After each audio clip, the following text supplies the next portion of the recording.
All right, let's get this all straight before we read. Okay, so Oedipus's birth parents, King Laius and Queen Jocasta, learned of a three-part prophecy. Part 1, their son would kill his father. Check, this has been confirmed.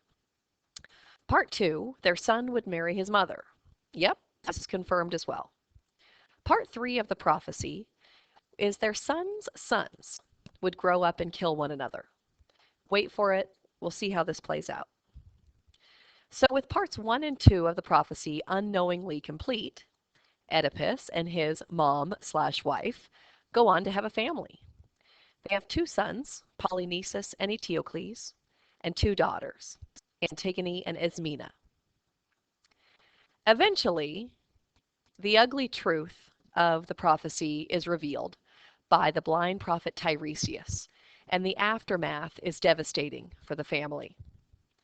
Jocasta hangs herself, learning of the reality that she has in fact married her son, and her son has killed his father or her husband. So she can't handle that, and she hangs herself. Oedipus, equally shocked and appalled at the reality of his situation, intentionally blinds himself and begs for exile. Antigone, their daughter, leads her now blinded father out of Thebes to his exile. Now, with Oedipus the king in exile, who is to rule Thebes? Oedipus's sons, Polynices and Eteocles, are the heirs to the Theban throne. So they decide to share power, ruling 1 year at a time and alternating power. But as brothers often do, they fight. And while Eteocles is in power, he refuses to hand over power when it's his brother Polynices' turn to rule. Eteocles, the king at the moment, banishes his brother Polynices so he can remain the king of Thebes eternally. Banished, Polynices goes to Argos. This is a city near Thebes. He marries the Argive king's daughter and gets the Argive king to agree to attack Thebes and Eteocles, his greedy brother. So now we have the two brothers going to war with one another. Here's the scoop on the battle. It became known as the 7 against Thebes battle. 7 generals warring with the city of Thebes. This is a legendary battle used as the basis for plays by Aeschylus, Euripides, and Sophocles. So here's how it played out. 7 Argive leaders, Polynices included, were stationed at the 7 gates that led into Thebes. In response, Eteocles sent 6 Theban generals, himself included, to man his city's 7 gates. So if you can picture a walled city with 7 gates and 7 Argive generals lined up on the outside of the gates, and 7 Theban generals lined up on the inside of those gates. Polynices and Eteocles battle, and they kill each other in battle, thus fulfilling the third and final part of the prophecy. Remember, part 1, Oedipus would kill his father. Part 2, he would marry his mother. And here's part 3. Oedipus's sons, Polynices and Eteocles, would kill one another in battle.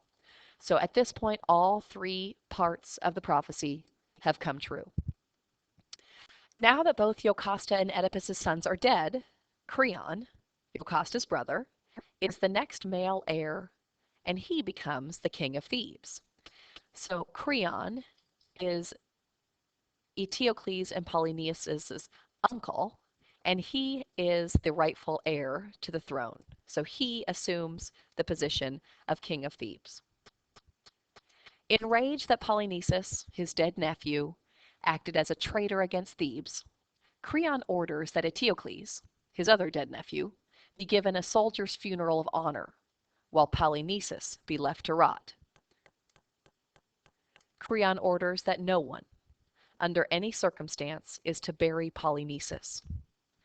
Ancient Greeks believed that if a body was left unburied, its soul would never achieve eternal rest. So as far as the ancient Greek traditions go, to not bury a body is a devastating result and can lead to, in their beliefs, consequences in the afterlife, that the soul of that body left unburied would never achieve eternal rest. So now Creon, having been wronged by one of his nephews, rules that the nephew who fought for him and for his city of Thebes be treated as a soldier and be buried, and his nephew who brought an army against Thebes is a traitor and should not be buried, and therefore should never achieve eternal rest. So, with all of that background information, now let's talk about the play that we're about to read. It is called Antigone, and it's named for one of Oedipus's daughters. When the play opens, Antigone has returned to Thebes after escorting her dad Oedipus to his exile. Now, here's a little side note. There's a lot of side notes here that we have to know going into this play. Remember, this Antigone is one play in a series of 3 plays. So there are 2 plays that have happened before we crack the spine of this play that we have to catch up on. So Antigone has just returned to Thebes. She has escorted her father Oedipus to his humiliating exile after the 3-part prophecy has come true. Both of her brothers are dead.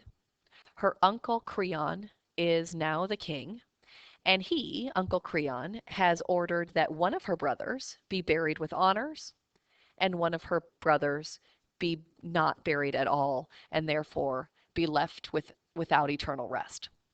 So here's where the side note comes in. Queen Eurydice is Creon's wife. Okay, so Antigone's aunt and uncle, Creon and Eurydice. They have a son named Haman, and Haman is engaged to marry Antigone. So yes, this makes Haman and Antigone cousins. But is that really the weirdest thing that's happened so far? I don't think so. But we have to recognize the family dynamic here. We have Antigone engaged to Haman, and Haman's father, Antigone's uncle, is the current king. So we have a very complicated family dynamic happening here playing out, which will be the events of our play. So as our play opens, it's the day after battle. Antigone's 2 brothers are dead.